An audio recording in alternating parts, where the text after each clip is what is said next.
হ্যাঁ, পুলিশ হয় আমি আমি বিচার পাচ্ছি না, তার সাধারণ জনগণ কিভাবে বিচার পাবে?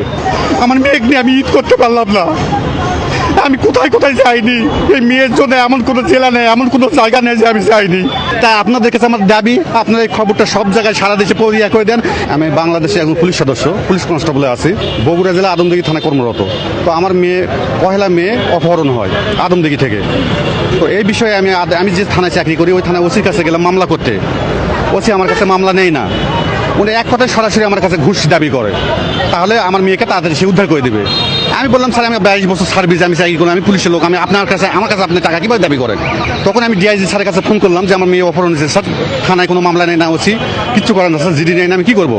তো ওসিকে ফোনটা দেবো, আমি কথা বলতেছি। তখন ডিআইজি স্যার ওসির সঙ্গে কথা বললো, তখন ওসি বাধ্য হয়ে একটা জিডি করলো। সেই জিডিটা আবার অনেক নর্মাল। আমার মেয়ে হারে গেছে, আমি কীভাবে মানে অবস্থা আছে জানেন তো, অপারেটর দিয়ে একটা নর্মাল জিডি করলো, গেল। তো আমি তারপর জিডি করার পর ওসি স্যারকে বলি স্যার আপনি তো আসামি ধরার ব্যবস্থা করতেছেন না, আমার মেয়েকে ইয়া করতেছেন না, তাড়াতাড়ি জান স্যার, আসামি ধরলে তো আমার মেয়েকে পাবো স্যার। তুমি আমাকে বেশি বোঝো, আমাকে ধমক দিয়ে বলো তুমি বেশি বোঝো, মেয়েকে কিভাবে উদ্ধার করতে হবে না আমি করবো, তুমি তোমার মতো কাজ করে যাও, আমি মেয়েকে উদ্ধার করবো। এবার ধমক দিয়ে আমাকে তাড়িয়ে দিল। আচ্ছা আমি গেলাম, যাওয়ার পর এই বিকালের দিকেই ফোন আসলো পাঁচবি থানার ওসি জয়পুরহাট জেলার। উনি আমাকে ফোন করে বললো ভাই আপনার মেয়ে উদ্ধার হয়েছে, আপনি তাড়াতাড়ি চলে আসেন, মেয়ে পাঁচবি থানা থেকে নিয়ে যান।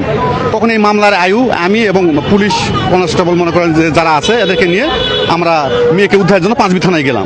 তখন পাঁচবি থানার ওসি, তারপর নাজমুল চেয়ারম্যান এবং আসামিরা আমাকে ওসির পক্ষে কিন্তু এগুলো কথা হচ্ছে বৈঠক, আমাকে বলে অপহরণ বিষয়ে কোনো মামলা করতে পারবো না, না দাবি নামায় সই করেন, আমরা মেয়ে আমাদের হেফাজতে আছে। ওসি নাজমুল বলে আমরা মেয়েকে নিয়ে এসে দিচ্ছি আপনার। আমি যখন না দাবি নামায় সই করিনি, আমি তো মামলা করেই ফেলছি অলরেডি, আর জিডি করছি, মামলা তো করবোই, মেয়ে অপহরণ আমি করবো না ভাই, আমি আমার ইয়ে করবো না।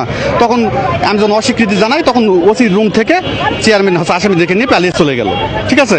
তারপর আমি এখান থেকে আসে 5 তারিখে, যখন ওখানে বিচার পেলাম না, মেয়েকে পেলাম না, 5 তারিখে বগুড়া নারী শিশু নির্যাতন দমন আদালতে এই যেসব ঘটনা আপনাকে খুলে বললাম, এইভাবে আদালতে সব কিছু আমার মানে ম্যাজিস্ট্রেটের কাছে আমি সম্পূর্ণ কথা বলি যে এই ঘটনা স্যার। তখন এই বিষয়ে মামলা হয়।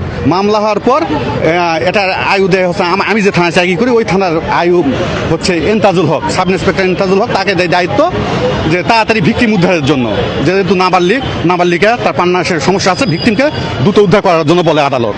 তিনি গাফেলতি করলো যে ওসির সঙ্গে যোগসাজশী, ইনি ওই একই পথে চলতেছে, কালক্ষেপণ করতেছে, গাফেলতি আমার মেয়েকে কোনো উদ্ধার করেনি।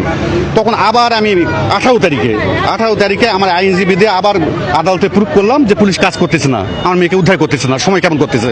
তখন আদালত এটা বিশ্লেষণ করে যে পুলিশের গাফেলতির কারণে কালক্ষেপণ করতেছে। তখন হচ্ছে আদালত ন্যায় বিচারের স্বার্থে ভিকটিমকে দ্রুত উদ্ধার করার জন্য বগুড়া ডিবিকে এটা ভার দিয়েছে।